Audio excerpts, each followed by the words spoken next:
पितृपक्ष में सिर्फ एक चीज का दान दिलाएगा पितरों का आशीर्वाद, पितृदोष से भी मुक्ति और होंगे कई लाभ। तो आइए जानते हैं। पितृपक्ष के 16 दिनों में श्राद्ध, तर्पण, पिंडदान आदि कर्म कर पितरों को प्रसन्न किया जाता है। पितृपक्ष में दान का भी बहुत महत्व है। मान्यता है कि दान से पितरों की आत्मा को संतुष्टि मिलती है और पितृदोष भी खत्म हो जाते हैं।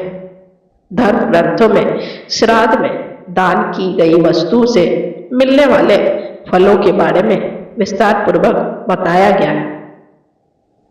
तो आइए जानते हैं श्राद्ध में क्या चीज दान करने से उसका क्या फल प्राप्त होता है। नंबर 1, धार्मिक दृष्टि से गाय का दान सभी दानों में श्रेष्ठ माना जाता है, लेकिन श्राद्ध पक्ष में किया गया गाय का दान हर सुख और धन संपत्ति देने वाला माना गया है। नंबर 2, श्राद्ध में गाय का घी एक पात्र में रखकर दान करना परिवार के लिए शुभ और मंगलकारी माना जाता है। नंबर 3, अन्नदान में गेहूं, चावल का दान करना चाहिए। इसके अभाव में कोई दूसरा अनाज भी दान किया जा सकता है। यह दान संकल्प सहित करने पर मनोवांछित फल देता है।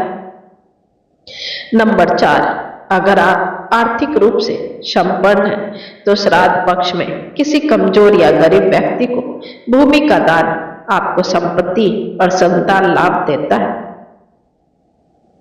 नंबर 5, सोने का दान कलह का नाश करता है, किंतु अगर सोने का दान संभव ना हो तो सोने के दान के निमित्त यथाशक्ति धन दान से भी कर सकते हैं। नंबर 6, इस दान में धोती और दुपट्टा सहित 2 वस्त्रों के दान का महत्व है। यह वस्त्र नए और स्वच्छ होना चाहिए। नंबर 7, पितरों के आशीर्वाद और संतुष्टि के लिए चांदी का दान बहुत प्रभावकारी माना गया है। नंबर 8, पितरों की प्रसन्नता के लिए नमक का दान बहुत महत्व रखता है। नंबर 9, श्राद्ध के हर कर्म में तिल का महत्व है। इसी तरह श्राद्ध में दान की दृष्टि से काले तिलों का दान संकट विपदाओं से रक्षा करता है। नंबर 10, धर्मशास्त्रों में तिल को पितरों का भोजन बताया गया है। यही कारण है कि जब आप पितरों का तर्पण करें और पितरों को भोजन दें तो उसमें तिल अवश्य ही शामिल करें। नंबर 11, यदि आपके पितर आपसे नाराज है या आप पितृ दोष से ग्रसित हैं तो ऐसे में आपको पूरे 16 दिन लगातार श्राद्ध के दौरान तिल का दान करना चाहिए। ऐसा करने से पितृदोष दूर हो जाता है। ऐसा कहा जाता है कि पितृपक्ष के दौरान यदि पूर्वजों को तिल का दान दिया जाता है तो वे अपना आशीर्वाद आप और परिवार पर बनाए रखते हैं। नंबर 12, पितृपक्ष के दौरान आप सफेद या काले तिल किसी भी प्रकार के तिल का दान कर सकते हैं, लेकिन काले तिल का दान करना अधिक शुभ माना गया है।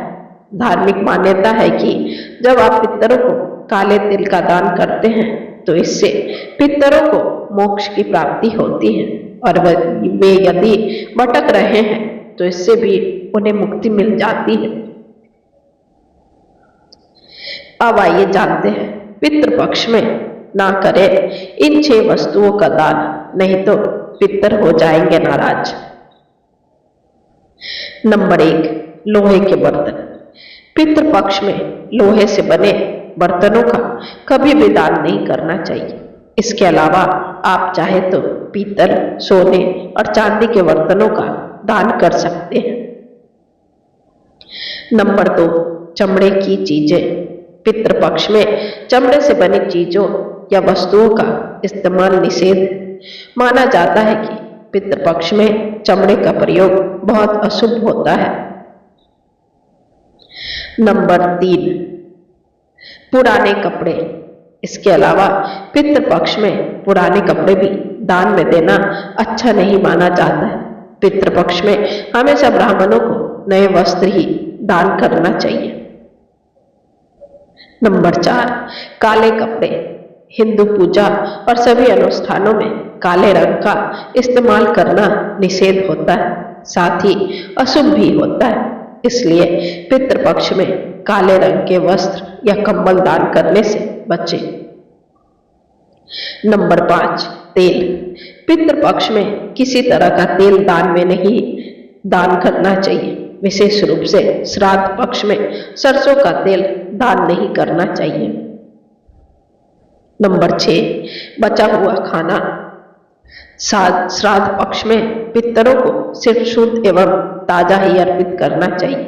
पितरों को गलती से भी जूठा या बचा खाना नहीं देना चाहिए।